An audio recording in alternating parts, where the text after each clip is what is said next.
بسم اللہ الرحمن الرحیم۔ السلام علیکم، آپ دیکھ رہے ہیں الف نیوز اور میں ہوں آپ کے ساتھ ماجد علی۔ شامل کرتے ہیں پاکستان اور دنیا بھر سے آن لائن ہیڈ لائنز۔ جنوبی افریقہ کا عالمی عدالت سے رفع آپریشن روکنے اور اسرائیل کو نکالنے کا مطالبہ۔ عالمی عدالت انصاف میں اسرائیل کے خلاف جنوبی افریقہ کی درخواست پر سماعت ہوئی تو جنوبی افریقی وکلا نے دلائل دیے کہ غزہ کے جنوبی صوبے رفح میں اسرائیلی فوجی آپریشن جاری ہے۔ عالمی عدالت انصاف رفح سے فوری انخلاء کا حکم دے۔ ان کا کہنا تھا کہ فلسطینیوں کی نسل کشی نے انسانیت کے ضمیر کو جھنجھوڑ کر رکھ دیا ہے۔ جنوبی افریقہ نسل کشی روکنے کے لیے عالمی عدالت انصاف میں آیا ہے کیونکہ اسرائیل نے فلسطینیوں کو دنیا کے نقشے میں ہی مٹا دیا ہے۔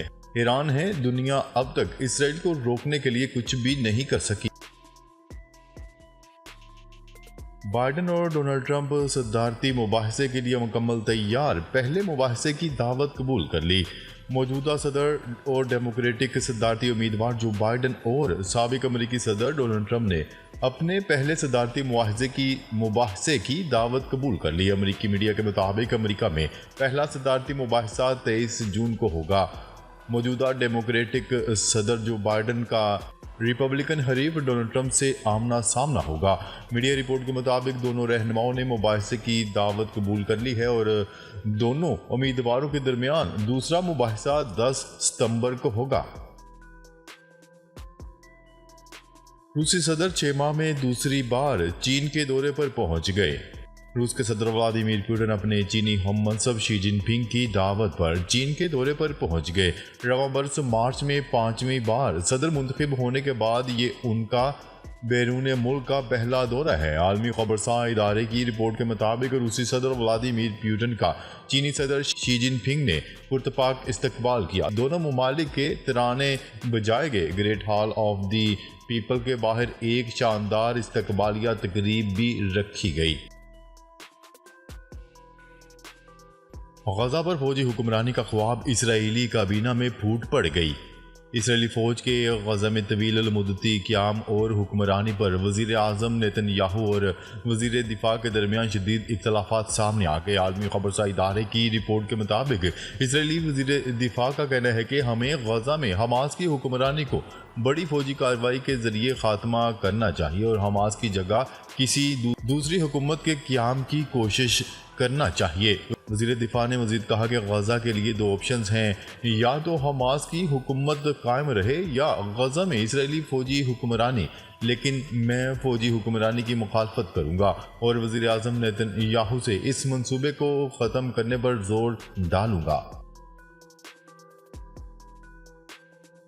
رفح آپریشن میں ہفتوں لگیں گے۔ اسرائیلی وزیر اعظم نیتن یاہو نے غزہ کی پٹی میں رفح میں فوجی کارروائی پر تاریخی اتحاد امریکہ کے ساتھ تناؤ کو تسلیم کیا اور کہا کہ یہ آپریشن اسرائیلی سلامتی کے تحفظ کے لیے ضروری ہے۔ انہوں نے بدھ کو CNBC کے ساتھ ایک انٹرویو میں واضح کیا ہے کہ رفح آپریشن میں ہفتے لگیں گے۔ انہوں نے یہ بھی کہا کہ مجھے امید ہے کہ ہم امریکہ سے اتفاق کر سکتے ہیں، ہم ان سے بات چیت کرتے ہیں، لیکن آخر میں ہم وہی کرتے ہیں جو ہمیں اپنی قوم کی جانوں کے تحفظ کے لیے کرنا ہے۔ یمن نے امریکی جہاز اور ڈسٹرائر پر پھر حملہ کر دیا۔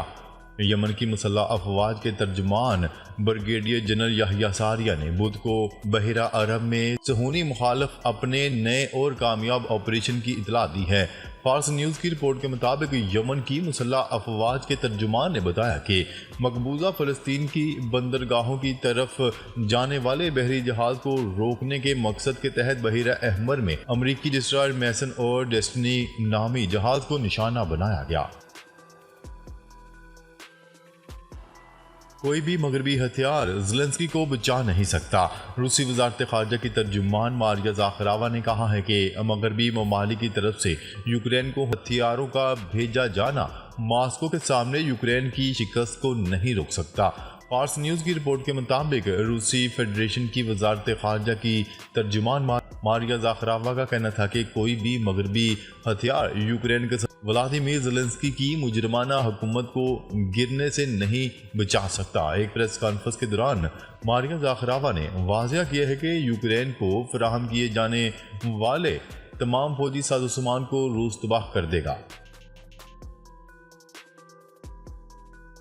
پراپرٹی لیکس پر متحدہ عرب امارات کا موقف بھی سامنے آ گیا۔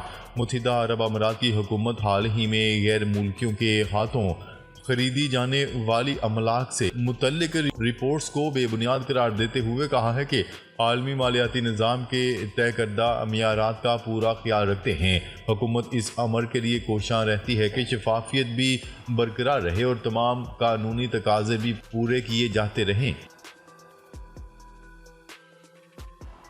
غزہ جنگ، جو بائیڈن انتظامیہ کی ایک اور رکن مستعفی۔ امریکی حکومت کی اسرائیل کی حمایت کی پالیسی کے خلاف اب جو بائیڈن انتظامیہ کے اندر ہی آواز اٹھ رہی ہیں۔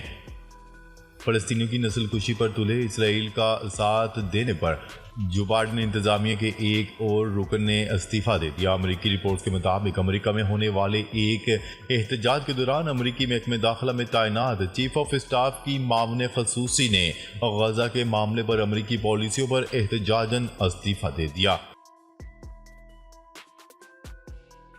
غزہ پر اسرائیلی فوجی کنٹرول سے اتفاق نہیں کروں گا، اسرائیلی وزیر دفاع نے اعلان کیا ہے کہ وہ جنگ کے خاتمے اور حماس کے خاتمے کے بعد غزہ میں اسرائیلی فوجی حکمرانی سے اتفاق نہیں کریں گے۔ اسرائیلی میڈیا نے بتایا کہ بدھ کے روز وزیر دفاع نے اپنی ایک پریس کانفرنس میں وزیر اعظم نیتن یاہو سے مطالبہ کیا کہ وہ حماس کی شکست کے بعد اسرائیل کے غزہ پر کنٹرول نہ کرنے کا اعلان کریں۔ امریکہ کی غزہ میں عارضی بندرگاہ آپریشنل ہونے کے قریب۔ امریکی سینٹرل کمانڈ نے کہا ہے کہ غزہ میں قائم ہونے والی امریکہ کی عارضی بندرگاہ آپریشنل ہونے کے قریب ہے۔ سینٹ کام کے مطابق غزہ کے فلسطینیوں کے لیے انسانی بنیادوں پر امدادی سامان کی ترسیل اس امریکی بندرگاہ سے بآسانی ہو سکے گی۔ سینٹ کام کے جاری کردہ بیان میں کہا گیا ہے کہ اقوام متحدہ کی غزہ کے فلسطینیوں کے لیے بھیجی جانے والی امداد امریکی بندرگاہ سے غزہ میں داخل ہو سکے گی۔ عمران خان کی تصویر وائرل ہونے کی تحقیقات شروع۔ نیب ترمیم کیس میں بانی P T I Imran Khan کی اڈیالہ جیل سے ویڈیو لنک پر پیشی ہوئی، جس کی تصویر سوشل میڈیا پر سامنے آ گئی۔ ذرائع کے مطابق سپریم کورٹ انتظامیہ نے تصویر وائرل ہونے پر تحقیقات شروع کر دیں اور سی سی ٹی وی کیمرے دے کر تصویر وائرل کرنے کی نشاندہی کرنے کی ہدایات کی گئی ہیں۔ سونے کی قیمت میں 1600 روپے کا اضافہ۔ عالمی مارکیٹ میں سونے کی قیمت میں اضافے کے بعد پاکستان میں بھی سونے کی قیمت میں اضافہ ریکارڈ کیا گیا۔ آل پاکستان جولرز ایسوسی ایشن کے مطابق صرافہ مارکیٹوں میں سونے کی فی تولہ قیمت ایک روز میں 1600 روپے اضافے کے بعد 2,45,600 روپے ہو گئی۔ اڑان کا سلسلہ جاری، ڈالر مزید مہنگا۔ کاروباری ہفتے کے چوتھے روز کاروبار کے اختتام پر انٹر بینک میں ڈالر کی قیمت میں مزید اضافہ ریکارڈ کیا گیا۔ اسٹیٹ بینک آف پاکستان کے مطابق جمعرات کو کاروبار کے اختتام پر انٹر بینک میں ڈالر کی قیمت میں مزید 14 پیسے کا اضافہ ہوا، جس کے بعد امریکی کرنسی کی قیمت 278 روپے 26 پیسے سے بڑھ کر 278 روپے 40 پیسے پر بند ہوئی۔ پنجاب حکومت کا لاہور میں الیکٹرک بسیں چلانے کا اعلان۔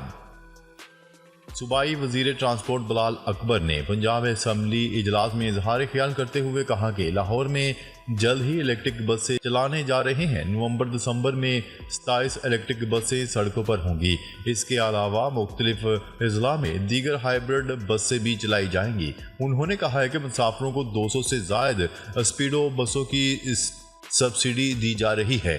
راولپنڈی کے عوام کا حق تھا، وہاں پر 100 بسوں کا تحفہ دیا ہے۔